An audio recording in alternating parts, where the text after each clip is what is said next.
Nature has its own way of unveiling itself. As John Muir said, "In every walk with nature, one receives far more than he seeks."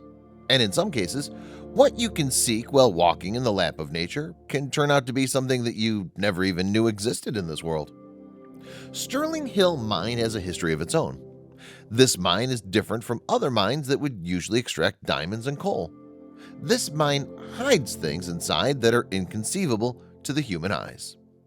Let's take a walk around the largest underground structure in the northeastern United States and know the ecstatic journey of the Stirling Hills Mine, which is one of its own kind and has been through a lot before it could finally reveal the beyond belief extractions that it holds. The town. The rural town of Ogdensburg, New Jersey has been an eye-catching scenic beauty for people traveling and driving in from Route 517. The most famous site along the route is the Two Old Brick Structure. That's from where the history of it all starts. The history. Before Ogdensburg became the home place for all the mine workers, it's been a company town.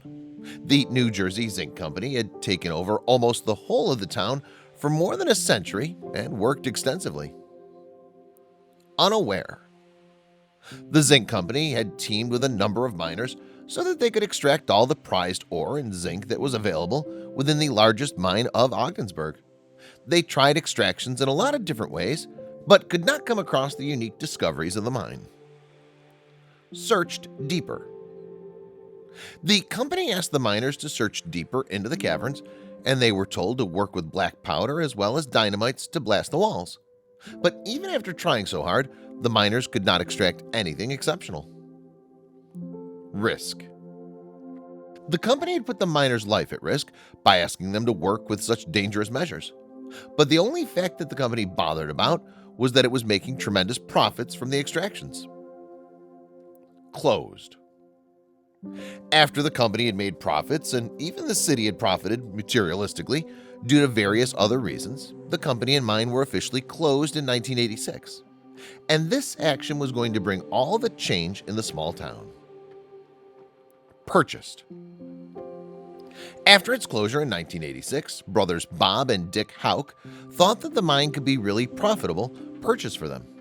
They thought about the place as a profitable business and bought it at a tax sale in 1987. Transformed. The brothers decided to transform the mine into a museum, and that's what's revealed all that the mine actually holds. It's been a place that's helped in educating children and also visitors who are left speechless after they visit this never-before-seen-like mine. Storyteller.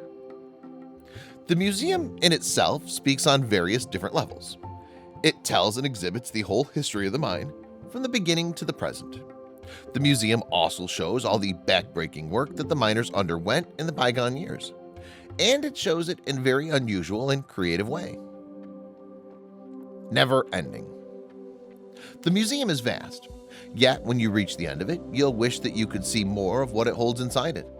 The museum that the mine is converted into is truly a treat for the eyes, showing the wonders of nature like never before. Vastness. The museum is approximately 2,675 feet deep and stretches up to 35 miles, making a walking track nearly 1,300 feet long. And it's not just zinc that you'll see when you take a walk in the museum. There's a lot more than that. Made easy.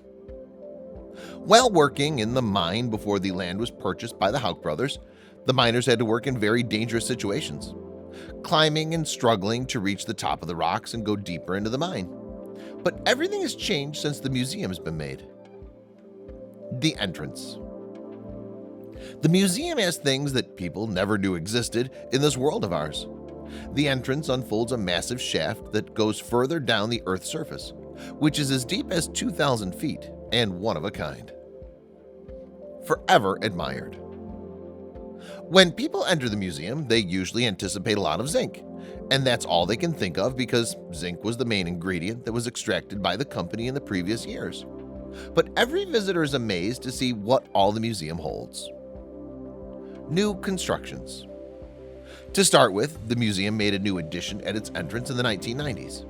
There is a 240-foot-long portion of mines that was blasted and construction of which cost a lot of money. Each foot that was blasted cost $2. Heavenly View. At the entrance, the new construction is a rainbow tunnel, which will make you feel like you're entering another universe. It's a totally different experience, and the best part is that the tunnel's just the starting. There's a lot more that lies ahead. Rainbow Room. After walking a little further, you'll enter one of the most magnificent places, the Rainbow Room. These short-wave ultraviolet lights reflect a mesmerizing view throughout the cavern to show off all the hidden colors of the stones, green being the dominant one. Pathway. Before you enter the area, which has a breathtaking view, you walk on a pathway that will remind you of all the time when the miners had worked in the mine. There are structures to remind you of the history of the mine. Structures. The structures of the miners have all got equipment in their hands, and all the types of equipment are outdated, which were used in the 1830s. These outdated equipment shows what kind of dangers the miners used to work in back then. Moving ahead. Before you reach the final heavenly destination of the museum, you'll see a number of large wooden doors which are named as air doors. These doors signify the open areas that were left in the mines so that the miners could get the protection from the toxic air that follows when zinc is extracted. The Gems. When you reach the region of Skyland, gemstones like sapphires, rubies, garnet, and many other jewels are hidden throughout the mines. And that's not all. A lot of other precious stones and crystal deposits are also found. 1630. The history of the mine started in 1630, when the work to open the mine officially began. King George III, who was ruling at the time, granted control of the mine and its operations to William Alexander, who had the title of Lord Stirling. Sold. Because of William Alexander's title, the mine was given the name of Stirling Hills, and he sold the mine to Robert Ogden in 1765. And after this, the mine kept passing continuously from one owner to another over the years. Stable. It was only in 1897 that the mine was formed into the New Jersey Zinc Company, for which all the mines in the region were combined. The company worked incredibly well and earned a lot of profits before it was shut down. Closed. The New Jersey Zinc Company was forced to shut down due to some tax disputes. It was then put for public auction, and that's when Dick and Bob Houck purchased it for $750,000. And they built one of the most enchanting museums ever. Tourist attraction. The Houck brothers converted the mine into a museum and renamed it the Stirling Hill Mine Tour and Museum of Fluorescence in 1989. And in August of 1990, the place was open for tourists to come and witness the beauty of nature. Specialty. The mine has a whopping 357 different kinds of minerals that it boasts of. These minerals make up to 10% of all the minerals that have ever been known to scientists. And that's not all that's special about Stirling Hills. One of a kind. The mine has 35 special kinds of minerals that cannot be found in any other part of the whole world.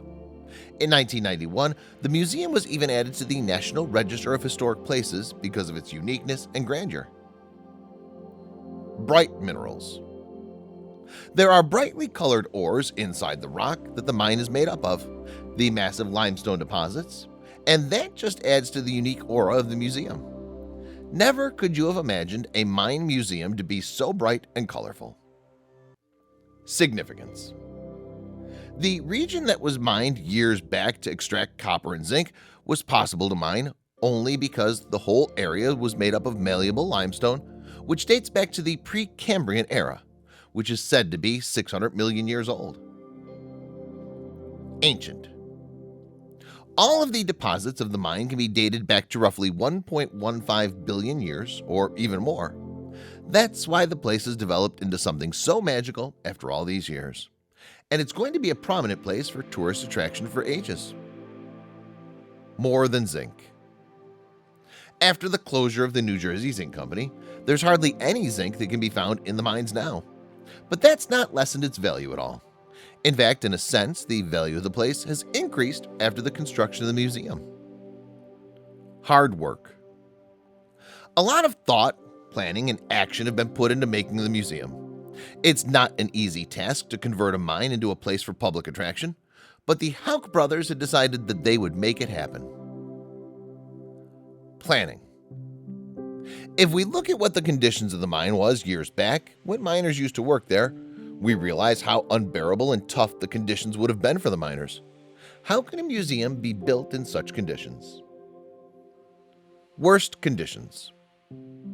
The miners used to breathe hazardous air, where there was hardly any place for fresh air to come in, and their lives were at a high risk all the time. It was a true challenge to even think of building a museum in such conditions. The formation. The ceiling of the museum is supported by a set of a number of steel beams known as square sets, which are tightly intact to the walls. That's made the walls of the museum stable, which was not the case earlier.